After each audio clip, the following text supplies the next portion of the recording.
Very good afternoon, guys. So this is lecture number 2 students of column basis. Okay. So last lecture में हम लोगों ने देखा था कि कॉलम बेस क्या होता है. ओके और कॉलम बेस के corresponding जो भी कॉन्सेप्ट थे उसे भी हम लोगों ने देखा था. और कॉलम बेसिस के डिज़ाइन करने के वक्त क्या क्या स्टेप्स फॉलोड किए जाते हैं उन सारे स्टेप्स को हम लोगों ने एक एक करके देखा था. और कॉलम बेस के जो भी कॉन्सेप्ट थे है ना उसे हम लोगों ने ऑलरेडी पढ़ लिया था. ठीक है, जो कि न्यूमेरिकल्स को बनाने के वक्त काफ़ी उसका यूटिलाइजेशन होगा. अगर आप लोगों ने प्रीवियस का लेक्चर को अभी नहीं देखा है तो आप पहले लेक्चर नंबर 1 को जाकर देख लें कॉलम बेसिस को, उसके बाद ही इस लेक्चर को देखें. ठीक है, अदरवाइज़ आपको ये लेक्चर फिर नहीं समझ में आएगा. ठीक है, और अभी मैं जो बताने जा रहा हूँ ये काफ़ी इंपॉर्टेंट क्वेश्चन है. ये लास्ट के यानी जो प्रीवियस एग्जाम हुए हैं आपके एसबीटी के उस पर ही बेस्ड है. सेम इसी टाइप से क्वेश्चन जो है आपके एग्जामिनेशन में पूछे गए हैं, इसलिए आप इस क्वेश्चन को अच्छे से देखें और समझें.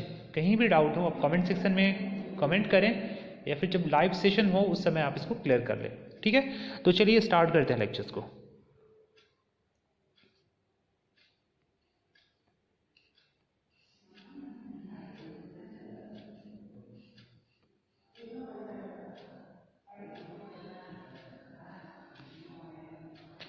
देखिए, design a slab base for column ISHB. क्या लिखा हुआ है? ISHB, Indian standard heavy beam section. Okay, 300 at the rate of 577 newton per metre. क्या लिखा हुआ है? 577 newton per metre. Carrying an axial factor load of 1000 kilo newton. ठीक है, एक ISHB कॉलम है जो कि कैरी कर रहा है axial factor load 1000 kilo Newton's को. ठीक है, M20 concrete is used. M20 grade concrete का यूज़ किया गया रहा है फाउंडेशन के लिए. Provide welded connection between column and base plate. Okay students, तो देखिए आपकी एग्जामिनेशंस में जो पूछे जाते हैं, एग्जामिनेशंस में जो आते हैं क्वेश्चंस, उसमें सिर्फ और सिर्फ आपको थिकनेस ऑफ प्लेट निकालने के लिए आते हैं. लेकिन यहाँ पे एक एडिशनल चीज़ दिया गया है, provide welded connection between column and base plates. ठीक है, ये भी मैं आपको बता दे रहा हूँ, अगर ये आता है तो आप बना सकते हैं. ठीक है, या डिज़ाइन ऑफ स्लैब बेस आता है, अगर 6 मार्क्स के क्वेश्चंस में आते हैं तो आप पूरे को बना दें, वहाँ पे आपको अच्छे मार्क्स मिलेंगे, है ना, 6 आउट ऑफ 6 मिल जाएंगे. सो देखिए, सबसे पहले हम जो स्टेप्स फॉलो करते हैं, मैंने आपको पहले भी बताया था, पहला जो स्टेप फॉलो किया जाता है बियरिंग स्ट्रेंथ ऑफ कॉन्क्रीट का निकालने के लिए. क्या निकालने के लिए? Bearing strength of concrete. ठीक है, सबसे पहले आप यहाँ पे बियरिंग स्ट्रेंथ ऑफ कॉन्क्रीट को निकालें. इसके लिए फॉर्मूला मैंने आपको बताया था 0.45 FCK, जहाँ पे FCK बराबर क्या होता है? Characteristic strength. M20 के लिए है तो कितना हो जाएगा? 20 हो जाएगा. सो 0.456 इंटू 20 मल्टीप्लाई करेंगे, ये 9 न्यूटन पर mm² ये वैल्यू आपकी आ जाएंगी. ठीक है, जब ये निकल गया, क्वेश्चन में आपके दिए गए हैं फैक्टर लोड की value PU equal to 1000 kilo newton. ठीक है, उसके बाद आपको मैंने बताया था एरिया कैसे निकाला जाता है. एरिया ऑफ बेस प्लेट निकालने के लिए हम लोग करते हैं, क्या करते हैं? उसके लिए हम लोग करते हैं फैक्टर लोड डिवाइड बाई में बियरिंग स्ट्रेंथ ऑफ कॉन्क्रीट. तो फैक्टर लोड की वैल्यू दी गई है 1000 किलो न्यूटन, तो किलो न्यूटन को चेंज कर दिया गया न्यूटन में, इसलिए 10⁻³ से यहाँ मल्टीप्लाई कर दिया गया है और डिवाइड कर दिया गया है यहाँ पे बियरिंग स्ट्रेंथ से. तो बियरिंग स्ट्रेंथ कितना है? 9 न्यूटन वॉट पर mm². ठीक है, सो ये जो फॉर्मूला था क्या था? ये बराबर था PU by bearing strength of concrete का, है ना, यही रेशियो था ना. तो PU मतलब factor load divide by bearing strength of concrete, 9 दिया हुआ है, इसको डिवाइड करेंगे आप तो यह वैल्यू आ जाएगा mm² में. ठीक है, याद रहे कि फैक्टर लोड को न्यूटन में चेंज कर देना है 10⁻³ से मल्टीप्लाई करके, फिर इसको बियरिंग स्ट्रेंथ से यहाँ क्या कर देना है? डिवाइड कर देना है. तो ये वैल्यू अब जब करेंगे तो ये वैल्यू आपकी आ जाएंगी यहाँ पे 111,111, है ना, यानी कि 6 टाइम्स 1 mm², ये वैल्यूज़ आपकी आ जाएंगी. ठीक है, area of base plate required. ये स्टेप्स मैंने आपको पहले जब फर्स्ट लेक्चर पढ़ाया था उस समय मैंने बताया था आपको. ठीक है, अब देखिए यहाँ पे आपको एरिया निकल गया, बट उसका साइज कितना होगा ये कैसे डिसाइड करेंगे हम लोग, है ना. तो इसके लिए मैं एक बहुत ही सिंपल स्टेप आपको बता रहा हूँ. ठीक है, ये स्टेप आप याद रखिएगा, एग्जामिनेशन में काफ़ी हेल्पफुल होगा आपके लिए. आप क्या कीजिएगा, ये जो आपका आया है एरिया, उसको सिर्फ अंडर रूट कर दीजिएगा बाय यूजिंग ऑफ कैलकुलेटर. यानी जो वैल्यू आपका ये आया है, इसको जब आप अंडर रूट कर देंगे, अंडर रूट करेंगे तो ये वैल्यू जो आपकी आएंगी लगभग, मैं कैलकुलेटर यूज़ कर रहा हूँ आपके सामने यहाँ पे अभी, तो ये कैलकुलेटर में वैल्यू पुट करने के बाद में ये वैल्यू आ जाती हैं आपकी, ये जाती है 333.5 333.33। ये अभी कैलकुलेट करके देखना, ये आ जाएगा 333.33। नियर अबाउट ये वैल्यू आ जाएंगी 333। ठीक है, तो ये वैल्यूज़ आपकी आ जाएंगी 333। ठीक है, तो या तो आप साइज ऑफ प्लेट ले सकते हैं 333/333 स्क्वायर साइज प्लेट। ठीक है, 333/333 ले सकते हैं, बट यहाँ पे हम रेक्टेंगुलर प्लेट का यूज़ करेंगे। बट कितना लेंगे, है ना, कितना लेंगे, क्योंकि यहाँ पे डायरेक्ट लिख दिया गया है 360/310। बट आप यहाँ पे स्क्वायर प्लेट का जो साइज कैलकुलेट किए तो अंडर रूट आपने इसको जब किया तो ये वैल्यू आया 333.33 यानी 333। तो आप इसके नियर बाई वैल्यू को, रेक्टेंगुलर प्लेट के लिए नियर बाई वैल्यू को, जैसे कि यहाँ पे अडोप्ट कर लिया गया है इस वैल्यू को, लगभग वैल्यू को 360 × 310 साइज प्लेट्स। तो अब इसका एरिया को कैलकुलेट किया गया है तो ये एरिया आया है 111,600। ठीक है, तो यहाँ पे जो वैल्यू आया है 1,11,600 ये आया है। ठीक है, और जब हमने यहाँ पे एरिया निकाला था तो ये वैल्यू आया था 1,11,111, यानी एरिया रिक्वायर्ड से हमारा एरिया प्रोवाइडेड ज़्यादा होना चाहिए, है ना। ये वैल्यू हमारा ज़्यादा होना चाहिए, यानी कि एरिया जो हम प्रोवाइड कर रहे हैं वो एरिया रिक्वायर्ड से ज़्यादा होना चाहिए, तभी तो हमारा सेफ होगा ना।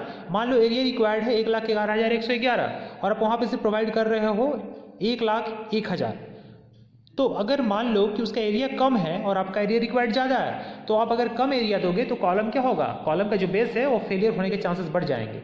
इसलिए हम हमेशा जो एरिया प्रोवाइडेड होता है एरिया रिक्वायर्ड से ज़्यादा प्रोवाइड करते हैं। किसी भी चीज़ में जितना रिक्वायर्ड है उससे हम ज़्यादा प्रोवाइड करेंगे, है ना, तभी तो हमारा सेफ होगा ना स्ट्रक्चर। ठीक है, तो इतना एरिया यहाँ पे प्रोवाइड कर दिया गया है। और ये साइज कैसे डिसाइड किया गया है, मैंने बताया आपको, अंडर रूट कर दो, अंडर रूट करोगे तो ये वैल्यू आएगा यहाँ पे 333.33। अब इसके नियर बाई वैल्यू, आप यहाँ पे 360 लिया है, आप यहाँ पे 370 भी ले सकते हैं, 370 भी ले सकते हैं, और इसको ले सकते हैं 310 की जगह पे 305 भी ले सकते हैं। जब इसको एरिया कैलकुलेट करेंगे, बस याद रहे कि ये जो एरिया है, ये जो एरिया प्रोवाइड कर रहे हैं, इस एरिया से ज़्यादा होना चाहिए, यानी 1,11,111 से ये वैल्यू ज़्यादा होना चाहिए, तब जाके आपका स्ट्रक्चर क्या होगा, सेफ होगा। बाय द वे यहाँ पे ये जो कैलकुलेट किया गया है तो ये वैल्यू आया है 360 × 310। ठीक है, साइज ऑफ प्लेट यहाँ पे ले लिया गया है 360 × 310, क्योंकि हमारा जो स्क्वायर प्लेट का एरिया था 333 था, तो उसके नियर बाई वैल्यू हम लोग ले सकते हैं, कोई दिक्कत नहीं है। आप 360 की जगह 370 भी ले सकते हैं और 310 की जगह 305 भी ले सकते हैं, कोई दिक्कत नहीं है। ठीक है, ठीक है, तो मैंने इतना ले लिया 360 × 310 एज पर बुक। ठीक है, अब आगे बढ़ते हैं। तो हम लोगों ने एरिया निकाल लिया, तो एरिया प्रोवाइडेड हमारा जो आ गया, ये आ गया 1,11,600। ठीक है, उसके बाद हम प्रेशर को निकालने का काम करेंगे, जैसे मैंने आपको स्टेप बताया था, प्रेशर को निकालने का हम काम करेंगे। ठीक है, उसके लिए हम क्या करेंगे, उसके लिए हम करेंगे फॉर्मूला यूटिलाइज करेंगे, फैक्टर लोड, ठीक है, डिवाइडेड बाय में एरिया आपने जितना प्रोवाइडेड किया है। ठीक है, तो आपका जो फैक्टर लोड है 1000 किलो न्यूटन है, इसको न्यूटन में चेंज कर दीजिए। तो क्या कीजिएगा, मान लो 1000 किलो न्यूटन है, तो इसको न्यूटन में आप चेंज करोगे तो क्या हो जाएगा, किलो की जगह पे सिर्फ यहाँ पे 10⁻³ से मल्टीप्लाई हो जाएगा, है ना। तो वही 1000 × 10⁻³ डिवाइडेड बाई में एरिया कितना आपने प्रोवाइड किया है, तो 1,11,600 एरिया प्रोवाइडेड है। इसको जब डिवाइड करेंगे तो ये प्रेशर आपका आ जाएगा 8.96 न्यूटन पर mm²। क्लियर है, 8.96 न्यूटन पर mm² आपका क्या आ गया, प्रेशर आ गया। ओके, अब आपको क्या निकालना है, अब आपको निकालना है प्रोजेक्शन, यानी कि जो हम उसमें ए और बी की वैल्यू देख रहे थे, जब मैंने आपको लेक्चर नंबर 1 पढ़ा रहा था तो उसमें मैंने बताया था कि जो प्रोजेक्शन होता है ए और बी की वैल्यू किस तरीके से कैलकुलेट करते हैं। ठीक है, तो चलिए इसका भी कैलकुलेशन मैं आपको दिखा देता हूँ, प्रोजेक्शन किस तरीके से लिया गया है। देखिए, यही हमारा ISHB है, Indian standard heavy beam section, यही है, इसी का इमेज यहाँ पे दिखाया गया है। तो आप इस सेक्शन में देख सकते हैं स्टूडेंट्स, देखिए यहाँ पे ये जो वैल्यू है, यानी कि ISHB 300 दिया गया है और एक वेट दिया गया था न्यूटन पर मीटर। उसको जब हम स्टील स्ट्रक्चर में देखते हैं तो हमारा जो वैल्यू आता है ये उसका आता है 250, ये जो वैल्यू आता है 250 आता है और ये वाला वैल्यू आता है 300। ठीक है, तो देखिए ये वाला जो पार्ट आप देख रहे हैं, ये वाला पार्ट क्या है, ये वाला पार्ट वेब वाला पार्ट है। वेब और फ्लेंज समझते हैं ना आप, तो ये वाला पार्ट क्या है, वेब वाला पार्ट है और ये वाला पार्ट फ्लेंज वाला पार्ट है। ठीक है, तो फ्लेंज का जो विड्थ है 250 है एज पर IS कोड और 300 इसमें दिया ही रहता है। ISHB मतलब होता है इंडियन स्टैंडर्ड हैवी बीम, जिसका क्या है जिसका वेव का जो डेप्थ है यानी टोटल जो आपका ISHB का जो टोटल हाइट है वो 300, ये हाइट को डिनोट करता है 300, है ना। तो टोटल हाइट कितना है 300 है, ठीक है। HB मतलब H सेक्शन टाइप में, इंडियन स्टैंडर्ड हैवी बीम कहते हैं। ये किस टाइप में लग रहा है आपको, H सेक्शन के टाइप में लग रहा है, ठीक H टाइप से ही होता है ये, ठीक है। तो ये वाला पार्ट वेव कहलाता है और ये वाला पार्ट जो ऊपर वाला पार्ट देख रहे हैं, जैसा कि आप लोग जानते भी हैं कि वेव और फ्लेंज क्या कहलाता है, तो ये वाला पार्ट फ्लेंज कहलाता है, ठीक है। तो फ्लेंज का width as per IS code ये दिया गया है 250। ये जब इसके कॉरस्पॉन्डिंग में जब आप देखेंगे जा करके इंडियन स्टैंडर्ड 800 2007 कोड में, तो आपको मिलेगा विड्थ ऑफ जो फ्लेंज मिलेगा वो आपको 250 मिलेगा। बट आपके एग्जामिनेशंस में ये चीज़ें नहीं दी जाएंगी बिकॉज IS कोड आपके एग्जामिनेशन में अलाउड नहीं है। May be as decided by SBT allow हो भी सकता है, बट अभी तक तो अलाउड नहीं है। लेकिन क्वेश्चन में भी लिखा हुआ रहता है ऊपर में कि इंडियन स्टैंडर्ड कोड अलाउड नहीं है एग्जामिनेशन में। बट अगर अलाउड हो जाता है तो आप उसके करस्पॉन्डिंग में जा करके देख सकते हैं, और नहीं अगर आपको समझ में आ रहा है कहीं भी तो आप अपने से कोई भी वैल्यू जो है एक वेव का फ्लेंज का जो विड्थ है उसको एज्यूम कर ले, 250 ले लें, वहाँ पे 250 ले ले या 300 ले ले, एक मतलब एक अप्रोक्सीमेट वैल्यू ले लें और उसको लेकर के सॉल्व कर लें अगर कोड अलाउड नहीं है तो। अगर कोड अलाउड है तो आप इसके कॉरस्पॉन्डिंग में जो आप देखेंगे Indian standard heavy beam section 300 और उसका कॉरस्पॉन्डिंग जो वेट है उसके कॉरस्पॉन्डिंग में जब आप जाके देखेंगे तो वहाँ पे आपको मिलेगा वेव का जो फ्लेंज का जो विड्थ है वो 250 मिलेगा, ठीक है। यानी विड्थ ऑफ फ्लेंज इसको हम लोग B सबस्क्रिप्ट में F कहेंगे, ठीक है। विड्थ ऑफ फ्लेंज ये 250 आपको इंडियन स्टैंडर्ड कोड में मिलेगा जो कि यहाँ पे दिखाया गया है आपका, ठीक है। एक चीज़ ये हो गई, क्लियर है ना यहाँ तक। अब देखिए यहाँ पे और कुछ चीज़ें जो इंपॉर्टेंट है मैं आपको बता दूं, क्योंकि कुछ चीज़ें आपको नहीं पता होगा, मैं यहाँ पे बता देना चाहता हूँ। यहाँ पे एक और चीज़ें आपको जो पहले से आप नहीं जानते होंगे, एक चीज़ यहाँ पे देखिए, यहाँ पे दिखा गया है 10.6। सो ये क्या है, देखिए ये तो आपका मैंने विड्थ ऑफ फ्लेंज बताया और यहाँ पे ये दिया गया है थिकनेस ऑफ फ्लेंज। क्या दिया गया है, thickness of flange, that means T subscript में F 10.6 दिया गया है। ये जो आप फ्लेंज देख रहे हैं इसका ये थिकनेस दिया गया है 10.6, ओके। अब ये जो आप यहाँ पे देख रहे हैं ये वाला पार्ट ये दिया गया है 7.6, यानी जो थिकनेस ऑफ वेव जो दिया गया है ये दिया गया है यहाँ पे, ये वाला पार्ट वेव का थिकनेस ये दिया गया है 7.6, यहाँ पे लिखा हुआ है 7.6, ये दिया गया है 7.6, ठीक है। बाकी आपका जो साइज आया था बेस प्लेट का आपके अकॉर्डिंग जब आपने कैलकुलेट किया, यानी हमने जो कैलकुलेट किया ये वैल्यू, तो ये आया था 360/310, यानी यहाँ से लेकर के यहाँ तक 360 और ये वाला वैल्यू जो आया था हमारा 310 आया था, जैसे कि हम लोगों ने ऊपर में कैलकुलेट किया था। तो ये सारे अरेंजमेंट है, यानी यही आपका बेस प्लेट है और बेस प्लेट के अंदर में ये आपका ISHB सेक्शन डाला गया है जिसका जो फ्लेंज का जो विड्थ है 250 है और टोटल जो आपका हाइट है ISHB का वो 300 है और थिकनेस ऑफ जो आपका फ्लेंज है 10.6 है और थिकनेस ऑफ जो वेव है आपका 7.6 है, ठीक है। एज पर क्वेश्चन इतना आपको पता चला, ठीक है। आप कहेंगे सर कि ये कहाँ से आया है, तो ये आया है इंडियन स्टैंडर्ड 800 2007 कोड से, जो कि आपके एग्जामिनेशन में अलाउड नहीं है लिखा हुआ है। बट अगर अलाउड नहीं है एग्जामिनेशन में लिखा हुआ है तो डेटा आपके एग्जामिनेशन में दी जाएंगी, ये चीज़ तो क्लियर है, ठीक है। यानी आपको सब चीज़ दिया जाएगा कि थिकनेस ऑफ फ्लेंज कितना है, थिकनेस ऑफ वेव कितना है और विड्थ ऑफ फ्लेंज कितना है, ये सारी चीज़ें क्वेश्चन में दी जाएंगी। और हाँ मैंने देखा है आपके क्वेश्चंस में ये सारी चीज़ें दी गई हैं, बट ये स्टैंडर्ड बुक से लिया गया है। तो एक्चुअली में इस बुक में कोड को फॉलो करके डिज़ाइन किया गया है, इसलिए कुछ भी चीज़ नहीं दिया गया है, कोड को फॉलो किया गया है इसमें, ठीक है। तो चीज़ें क्लियर हो गई होंगी, आई होप कि आपकी कहीं कोई डाउट नहीं होगा, ठीक है। बिल्कुल क्लियर है ना, कहीं कोई दिक्कत नहीं है इसमें, ठीक है। तो यही अरेंजमेंट है आपका। एक बार मैं फिर से बता दूं, ISHB Indian standard heavy beam, और ये याद रखिएगा कि ISHB का ही यूज़ कॉलम में मोस्टली किया जाता है। एग्जामिनेशन में पूछे भी जाते हैं कि which is most commonly use section in columns, तो ISHB Indian standard heavy beam section जो होता है कॉलम में मोस्टली यूज़ किया जाता है, ठीक है। ये एच शेप में आप जैसे आप देख पा रहे हैं यही है, ठीक है। एक बार मैं फिर से एलॉबरेट कर दूँ इस चीज़ को। ISHB टोटल आपके दिया गया है, आपके जो क्वेश्चन में दिया गया है, मैं क्वेश्चन से एक बार दिखा देना चाहता हूँ कन्फर्मेशन आपको। देखिए क्या लिखा गया है यहाँ पे, ISHB 570 न्यूटन पर मीटर 300, तो 300 इसका हाइट है और 570 न्यूटन पर मीटर वेट है। इसके कोरस्पॉन्डिंग में जब आप जा करके देखेंगे IS 800 2007 में, तो आपको ये सारी डिटेल्स जो नीचे मैंने बताया आपको मिल जाएगा। आप देखेंगे तो ये डिटेल्स आपको मिलेंगे, जिसको पिक्चोरियल व्यू में यहाँ पे दिखाया गया है। क्या क्या डिटेल आपको मिलेगा 800 2007 में? पहला डिटेल मिलेगा टोटल हाइट, तो आपको क्वेश्चन में दिया गया है 300 है, ठीक है। विड्थ ऑफ फ्लेंज आपको मिलेगा 200, इसको बी सबस्क्रिप्ट में एफ से डिनोट करेंगे, ठीक है, क्लियर है। आपको थिकनेस ऑफ फ्लेंज मिलेगा IS कोड में, ये मिलेगा आपको टी सबस्क्रिप्ट में एफ 10.6 मिलेगा। अब आपको मिलेगा थिकनेस ऑफ वेव, ये वाला जो पार्ट देखा क्योंकि ये वेव है, थिकनेस ऑफ वेव मिलेगा 7.6, ठीक है। ये सारी चीज़ें आपकी कोड में मिलेंगी जो कि यहाँ पे दिखाया गया है, बट आपकी एग्जामिनेशन में ये चीज़ें दी जाएंगी, कंफ्यूज नहीं होना। हमने जो कैलकुलेट किया था साइज ऑफ प्लेट 360 बाई 310, ये यहाँ पे दिखाया गया है और उसके अंदर में ये सारे अरेंजमेंट हैं, ठीक है। तो यहाँ तक तो क्लियर है, मुझे नहीं लगता है कि यहाँ तक आपको कोई दिक्कत होगा, ठीक है। सो इतनी सारी चीज़ें आपको समझ में आ गई हैं, तो अब मैं चलता हूँ, ठीक है। सो मैं प्रोजेक्शंस की बात कर लेता हूँ, प्रोजेक्शंस की वैल्यू को किस तरीके से हम कैलकुलेट करते हैं, ठीक है। चलिए, ए और बी की वैल्यू है ना,